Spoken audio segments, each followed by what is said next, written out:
हम लोग कहते हैं इपीडिडमिस। इपीडिडमिस 4 बार बोलेंगे याद हो जाएगी। इपीडिडमिस, इपीडिडमिस अधिवृषण। इसको हिंदी में क्या कहते हैं? वृषण कहते हैं। इसको हिंदी में क्या कहते हैं? वृषण कहते हैं। ध्यान से समझिए, टेस्टिस को हिंदी में क्या कहा जाता है? वृषण कहा जाता है।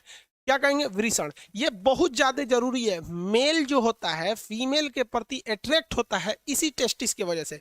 इसलिए आप देखेंगे कि सांड और बैल में क्या अंतर होता है। पैदा तो सब सांड होता है, लेकिन सांड के अंदर से ऑपरेशन करके उसकी टेस्टिस को काट के निकाल के फेंक दिया जाता है। तो अब वो सांड क्या बन जाता है? बैल बन जाएगा। उसको गाय के बीच में रखेंगे, उसको गाय से कोई मतलब नहीं है, कोई लाइन उन नहीं मारेगा। लेकिन अगर किसी सांड का टेस्टिस नहीं निकालेंगे तो सांड बन जाएगा, देखते रहेगा चक्कर पकड़। तो जितने भी लैंगिक क्रियाएं होती हैं वो इस टेस्टिस के कारण ही होती है। किसके कारण होती है? टेस्टिस के कारण। आगे बढ़े यहाँ पे। टेस्टिस को सुरक्षा कौन देता है? इपीडिडमिस देता है। क्या देता है? इपीडिडमिस देता है। टेस्टिस का काम कि टेस्टिस किन चीजों को निकालता है? तो देखिए, जहां से यहां से एक हार्मोन निकलता है, टेस्टोस्टेरॉन। टेस्टिस से निकलने वाला हार्मोन क्या है? टेस्टोस्टेरोन। टेस्टिस से निकलने वाला हार्मोन टेस्टोस्टेरोन होता है। ये टेस्टोस्टेरोन में बदबू ज्यादा होती है। टेस्टोस्टेरोन में बदबू क्या होती है? ज्यादा होती है। इसीलिए कुत्तों के टेस्टोस्टेरोन की देखिए, कुत्ते जो होते हैं उनकी सूंघने की क्षमता ज्यादा होती है, इसलिए वो पेशाब करते हैं और पेशाब के रास्ते ये टेस्टोस्टेरोन निकलता है और वहां पर वो पेशाब करके अपने बॉर्डर को डिसाइड कर देते हैं कि ये मेरा एरिया है, यहाँ कोई नहीं आ सकता है। और उसमें दूसरा कुत्ता जब आता है तो सूंघ के घुसता है, तो वहां कोई कुत्ता पेशाब किया रहेगा तो उसको पता चल जाएगा भैया ये दूसरे के एरिया में आ गए। समझ में आ रहा है कि नहीं आएगा? तो कुत्तों में टेस्टोस्टेरोन ज्यादा होता है, मेल में भी ज्यादा होता है। मेल में ही तो होगा भैया, मेल में ही तो टेस्टिस होती है, इसलिए मेल में टेस्टोस्टेरोन ज्यादा होता है। कभी कभी कुत्ते जो होते हैं वो अपना बॉर्डर बनाने के लिए किसी मोटरसाइकिल के ऊपर पेशाब कर देते हैं। और मोटरसाइकिल खड़ी थी, उसका मालिक कहीं गया था, मोटरसाइकिल के ऊपर पेशाब कर दिए। उन्होंने तो अपना बॉर्डर डिसाइड कर दिया। अब मोटरसाइकिल वाले को क्या पता कि उसके मोटरसाइकिल पे कोई पेशाब किया है कि नहीं, तो 10 मिनट में सूख जाएगा। अब मोटरसाइकिल लेके चला जाता है। अब वो मोटरसाइकिल पूरी दूसरे के एरिया में घूम रही है और कुत्ते सूंघ लेते हैं सब। अब वो मोटरसाइकिल का पीछा नहीं कर रहे होते हैं सब, वो इसलिए मोटरसाइकिल को डरा रहे होते हैं सब कि उस मोटरसाइकिल पे किसी दूसरे एरिया के कुत्ता पेशाब किया था, उसका टेस्टोस्टेरोन वो सूंघ के दौड़ा रहे थे सब। समझ में आ गया? इसलिए देखिएगा, वो कभी भी कुत्ते मोटरसाइकिल को नहीं दौड़ाते हैं सब, वो आदमी को काटते उठते। अब पता नहीं ससुरा घेर लेगा तो काटिए लेगा सब, कौन जानता है। तो इससे निकलता है टेस्टोस्टेरोन। ये टेस्टोस्टेरोन जो होता है मेल में, बेसिकली मेल में 12 साल की एज में निकल जाता है। और 12 साल का जब लड़का होता है, टेस्टोस्टेरोन जब उसका निकलना चालू होता है, तब वो महिलाओं की ओर आकर्षित होने लगता है। उसका गला भारी होने लगता है, दाढ़ी मूछ आने लगती है, ये गले की आवाज थोड़ी भारी हो जाती है, थोड़ा सा बोल्ड मतलब आता है। इस क्रिया को कहते हैं secondary sexual character. Secondary sexual character. देखिए, प्राइमरी सेक्सुअल कैरेक्टर, कैरेक्टर का मतलब होता है पहचान, सेक्सुअल का मतलब लैंगिक, प्राइमरी मतलब प्रथम। कोई लड़का है, इसकी सबसे पहली पहचान होती है कि उसके पास टेस्टिस होना चाहिए। क्या होना चाहिए? टेस्टिस होना चाहिए। अदरवाइज में वो लड़का ही नहीं है, वो हिजड़ा हो जाएगा। किसी का टेस्टिस निकाल दीजिएगा तो उससे बच्चे पैदा नहीं होगा और महिला की ओर आकर्षित ही नहीं होगा, वो हिजड़ा हो जाता है यहाँ पर केवल टेस्टिस निकाल देने से। तो जब ये टेस्टिस से निकलता है टेस्टोस्टेरोन 12 साल की उम्र में, तो 12 साल की एज के बाद लड़कवा थोड़ा चक्कर पकड़ करना चालू करता है और इसी से द्वितीय गौण लक्षण चालू होते हैं। जैसे दाढ़ी, ये लड़कों की मुख्य पहचान नहीं है, ये द्वितीय पहचान है। मोछ, ये भी लड़कों की मुख्य पहचान नहीं है, द्वितीय पहचान है। आवाज का भारी हो जाना, ये भी मुख्य पहचान नहीं है, ये सेकेंडरी कैरेक्टर है। सेकेंडरी कैरेक्टर, मेन कैरेक्टर क्या है? अब आप एक बात बताओ ना, कोई लड़का है, उसका मोछ भी है, दाढ़ी भी है, आवाज भी भारी है, एकदम बोल्ड है, शरीर पे बाल ज्यादा आ जाते हैं सब, मेल के टेस्टोस्टेरोन की वजह से ज्यादा आ जाते हैं, लेकिन उसका कोई ऑपरेशन करके टेस्टोस्टेरोन ने काट के निकाल दिया है, टेस्टोस्टेरोन काट के निकाल दिया, अब तो हिजड़ा हो गया। तो उसकी प्राथमिक पहचान तो चली गई, लेकिन द्वितीय पहचान के तहत वो क्या हो जाता है? मेल कहलाता है। तो मर्दों में, मेल में द्वितीय पहचान, द्वितीय लैंगिक पहचान यानी सेकेंडरी सेक्सुअल कैरेक्टर किसकी वजह से होता है? टेस्टोस्टेरोन की वजह से होता है। आगे बढ़ जाए, टेस्टोस्टेरोन के वजह। नसबंदी और हिजड़ा बनाने में अंतर होता है। नसबंदी में केवल ये नस काट दिया जाता है तो उसका स्पर्म बाहर नहीं आ पाता है, और इसमें क्या होता है? टेस्टोस्टेरोन में स्पर्म नहीं बनता है। समझ में आया कि नहीं आया? आगे देखिए, इसमें जो सबसे मेन बनने का काम करता है वो होता है स्पर्म। स्पर्म, इसे हम लोग कहते हैं शुक्राणु। शुक्राणु, इसका जीवन काल 20 मिनट होता है। स्पर्म का जीवन काल कितना मिनट होता है? 20 मिनट होता है। और ये जो होता है यही बच्चे को जन्म देता है आगे जाके। स्पर्म का शेप इस शेप में होता है, पहले आप समझ जाइए, फिर आपको इमेज वगैरह दिखा के समझा देंगे, वरना अभी बीच में इमेज लाएंगे तो कंसेप्ट गड़बड़ हो जाता है। स्पर्म का जीवन काल 20 मिनट होता है। स्पर्म कहाँ बनता है? टेस्टिस में बनता है। कहाँ बनेगा? टेस्टिस में बनेगा। कितने जीवन काल होता है? 20 मिनट जीवन काल होता है, 20 मिनट। एक बार में जो स्पर्म की संख्या होती है लगभग 7 ml होती है, 7 ml। अब 7 ml कितना होता है भैया? कोई छोटा सा ढक्कन ले लीजिए, दवा वगैरह का ढक्कन होता है ना, इसमें छोटे बच्चे को सिरप वगैरह पिला दिया जाता है ढक्कन में, तो वो 7 ml का होता है। तो एक बार में कम से कम 7 ml स्पर्म बनना चाहिए, तब वह स्पर्म आगे जाके बच्चे को जन्म दे सकता है। 7 ml से कम स्पर्म बनेगा तो वो बच्चा जन्म नहीं ले पाता है। तो कभी कभी देखते हो किसी का शादी ब्याह हो जाता है तो बच्चे नहीं होता है, तो बाद में पता चलता है कि भैया जो पुरुष था ना उसमें स्पर्म की संख्या कम बन रही थी।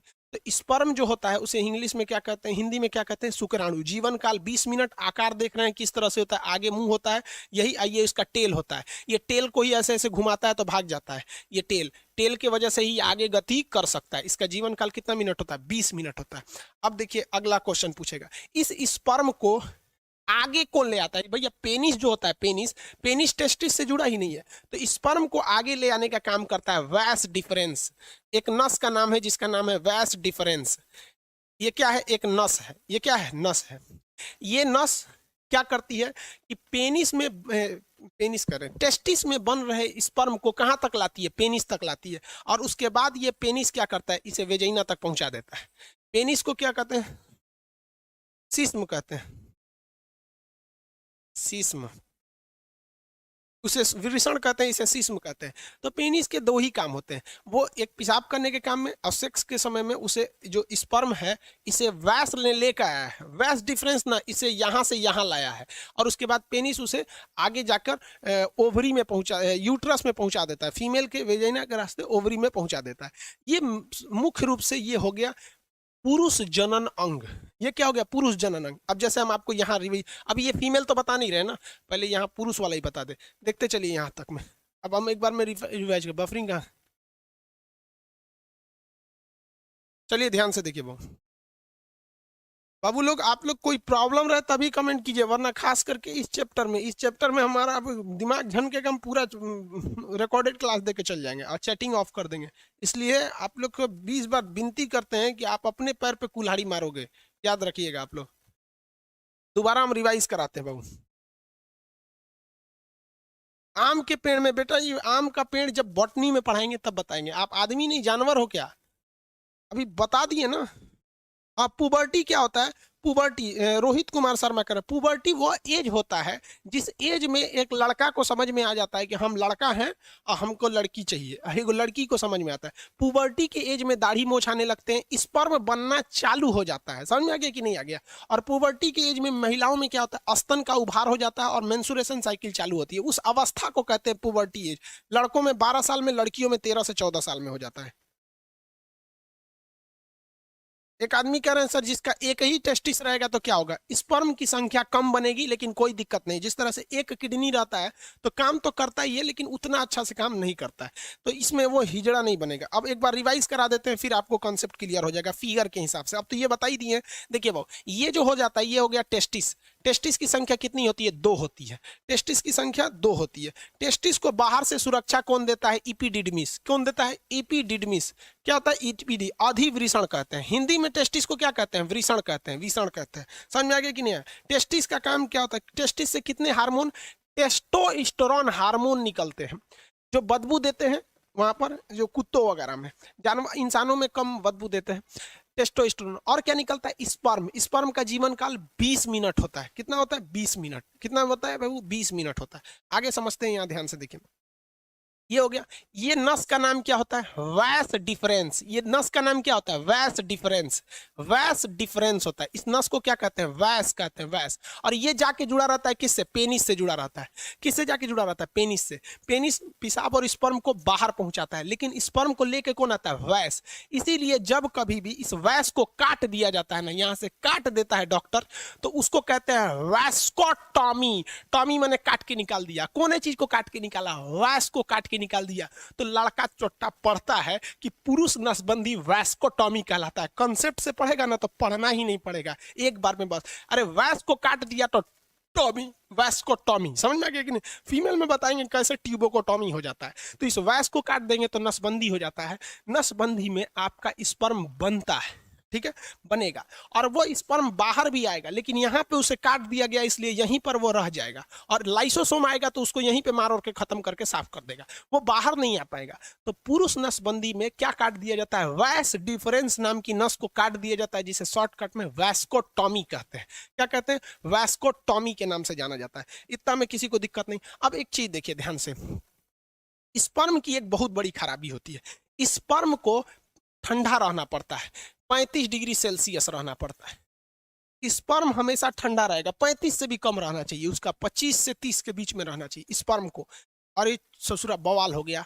अब स्पर्म को अगर टेम्परेचर ज्यादा दे दीजिएगा तो मर जाएगा, बन ही नहीं पाएगा, बन नहीं पाएगा। उसके जिंदगी कितने दिन मिनट का होता है? 20 मिनट का होता है, बन ही नहीं पाएगा। इसी अब बताइए भैया, हमारा जो शरीर है इसका टेम्परेचर 37 डिग्री सेल्सियस, और स्पर्मवा कह रहा है कि भैया हमको चाहिए 30 डिग्री से कम, 30 डिग्री से क्या चाहिए? कम। ले रे ससुरा, तू शरीर में है, शरीर का टेम्परेचर है। तो भगवान बहुत दिमाग लगाया।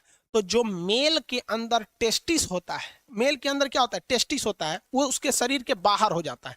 शरीर के क्या होता है? बाहर निकाल दिया जाता है, बाहर लटका दिया जाता है यहाँ पर। इसीलिए जो टेस्टिस होता है वो क्या होता है? शरीर के बाहर होता है, ताकि वो टेम्परेचर को कम कर सके। इसलिए पेशाब का टेम्परेचर 37 डिग्री होता है और पेशाब गर्म होता है, लेकिन स्पर्म का टेम्परेचर कभी भी 37 नहीं होता, और स्पर्म कभी भी गर्म नहीं होता है। स्पर्म कभी भी पेशाब के जैसे गर्म नहीं होगा। समझ में आ रहा है कि नहीं आ रहा है? किसी को कोई दिक्कत नहीं है यहाँ पर? टेस्टोस्टेरोन, और ये समझ में आ गया ये शरीर के बाहर क्यों रहता है। अगर हम इस वैस को काट दिए, वैस को क्या कर दिए? काट दिए, तो स्पर्म बनेगा, लड़की के पीछे वो वैसे ही आकर्षित होगा जैसे वो पहले होता था, लेकिन वो स्पर्म बाहर नहीं आ पाएगा, क्योंकि उसके अंदर ही रह जाएगा और उसका लाइसोसोम उसको मार के खत्म कर देगा। बच्चे को जन्म नहीं दे सकता है, लेकिन वो सेक्सुअल एक्टिविटीज में भाग ले सकता है। लेकिन अगर किसी का यही हटा दिए ऑपरेशन करके, ये टेस्टिस ही काट के निकाल दिए, जैसे सांड से बैल बना दिया जाता है, बतरू जो होता है ऐसा बकरी का हस्बैंड महकते रहता है ऐसा वो, और एक खस्सी होता है ऐसा, खस्सी तो बहुत साफ सुथरा रहता है ऐसा, जिसका मीट बनता है मटन वगैरह, तो उसमें क्या किया जाता है? टेस्टिस से काट के निकाल दिया। टेस्टिस काट के निकाल देंगे तो उसको फीमेल की ओर कोई आकर्षण होगा ही नहीं। समझ में आ रहा है कि नहीं आ रहा है? किसी को कोई दिक्कत? जिसके अंदर टेस्टोस्टेरोन ज्यादा रहता है वही ज्यादा लड़कियों के पीछे चक्कर पकड़ करते रहता है, टेस्टोस्टेरोन। और स्पर्म तो होता है ये तो जनन के समय काम करता है। ये हो गया मेल का मतलब रिप्रोडक्टिव सिस्टम हो गया। मुख्य जनन अंग ये टेस्टिस है, पेनिस तो केवल पहुंचाने का काम करता है, अदरवाइज उसका कोई काम नहीं है। ये हो गया। प्यूबर्टी स्टेज किसे कहते हैं? जब किसी व्यक्ति में मतलब 12 साल की अवस्था, पुबर्टी उसके लिए हो जाता है जब उसके अंदर स्पर्म बनना चालू हो जाते हैं। समझ में आ गया कि नहीं आ गया? उसकी आवाज भारी होने लगते हैं। ये मेल रिप्रोडक्टिव सिस्टम था। ये बड़े किसी को कोई दिक्कत नहीं? अब यहां देखिए ध्यान से, किसी किसी मेल में एक बीमारी होती है, पहले समझ लो बाबू, आप बीर बाद में क्वेश्चन पूछियो। किसी किसी मेल में एक बीमारी होती है, देखिए यहाँ इसको मिटा देना बाबू, इस चीज को ध्यान से समझिएगा। और यहाँ सबसे बड़ा कंफ्यूजन होता है लड़कों को। ये टेस्टिस है, टेस्टिस की संख्या कितनी होती है? 2। एक निकाल देंगे तो भी कोई दिक्कत नहीं है, एक से भी वो उतने काम करेगा, बट स्पर्म की जो मात्रा है वो 7 ml से घट जाएगी। ये इसका टेस्टिस है। और यहाँ पर ये कौन सी नस है? ये नस का नाम है वैस डिफरेंस। क्या है? वैस डिफरेंस, वैस डिफरेंस। और यहाँ से ये जुड़ा हुआ है पेनिस से। किससे जुड़ा हुआ है? पेनिस से। अब एक चीज दिक्कत समझिए कि यहीं पर होता है किडनी, यहाँ पे होता है किडनी पेट के ऊपर, और किडनी जो होती है ये पेशाब बना देती है। क्या करती है? पेशाब बना देती है। अब पेशाब की नस भी आके इसी पेनिस से जुड़ी रहती है। ले ससुरा, पेनिस को पेशाब भी निकालना है और स्पर्म भी निकालना है, दोनों का रास्ता अलग है। भाई साहब यहाँ से ध्यान से नहीं समझोगे ना, उड़ जाएगा दिमाग से एकदम सीधे। यहाँ देखो बबुआ, इस डायरेक्शन से क्या जा रहा है? स्पर्म जा रहा है। यहां से क्या जा रहा है? स्पर्म। और इधर से क्या जा रहा है? यूरिन। यूरिन, यूरिन जा रहा है ना। अब यहां पर एक कोई ना कोई रुकावट होनी चाहिए ना, कि भैया जब स्पर्म जाए तो पेशाब को रोक दे, और जब पेशाब जाए तो स्पर्म को रोक दे। दोनों एक साथ नहीं आ सकता है यहाँ पर। तो यहाँ एक दरवाजा लगा रहता है जिसे हम लोग कहते हैं प्रोस्टेट ग्लैंड। क्या कहते हैं? प्रोस्टेट ग्लैंड,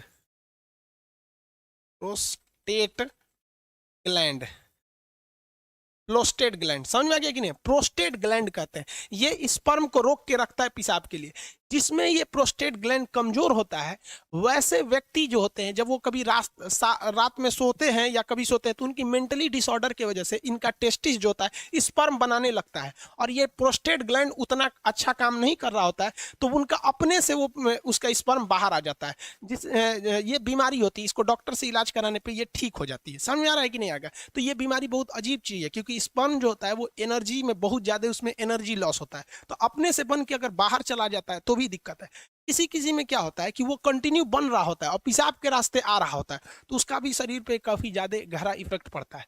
अगर कि यहाँ पर और मेस्टरबेशन जो होता है, मेल और फीमेल दोनों में मेस्टरबेशन होता है। मेस्टरबेशन उसे कहते हैं कि बिना सेक्स के सेक्स की फीलिंग करना मेस्टरबेशन कहलाता है। और इसमें क्या करता है, पुरुष अपने स्पर्म को जानबूझ के बाहर निकालता है। अगर ये ज्यादा कर देता है पुरुष, जब कभी भी ज्यादा ओवर मेस्टरबेशन हो जाता है तो ये प्रोस्टेट ग्लैंड कमजोर हो जाती है, फिर उसको एक लंबा चौड़ा खामियाजा भुगतना पड़ता है आगे जाके, और ये एक प्रोस्टेट कैंसर का रूप ले लेता है। मर्दों में सबसे कॉमन है प्रोस्टेट कैंसर और महिलाओं में सबसे कॉमन है ब्रेस्ट कैंसर। ब्रेस्ट कैंसर इसलिए होता है क्योंकि महिलाएं आजकल अपने बच्चे को दूध नहीं पिला रही हैं, उनको फैशन भागल जा रहा है, तो कैंसर हो जाएगा तो घूमिए तो फैशन करके। और मर्दों में सबसे ज्यादा होता है प्रोस्टेट कैंसर, या तो फिर वो प्रॉपर इलाज नहीं कराते हैं या फिर ज्यादा मास्टरबेट कर देते हैं, इस वजह से उनका प्रोस्टेट कैंसर हो जाता है। तो कई लड़कों को लगता है मास्टरबेशन मतलब ये चीज जो इस प्रोस्टेट ग्लैंड होता है ये नॉर्मल चीज, ऐसा नहीं है भाई। ये मेल में बहुत ज्यादा ये क्या करते हैं भैया, ये मतलब कहने का सेंस क्या है कि ये एक रिस्की चीज होता है। तो यूरिन को और स्पर्म को रोकने के लिए काम कौन करता है, प्रोस्टेट ग्लैंड काम करता है। मेल का अंग समझ में आ गया?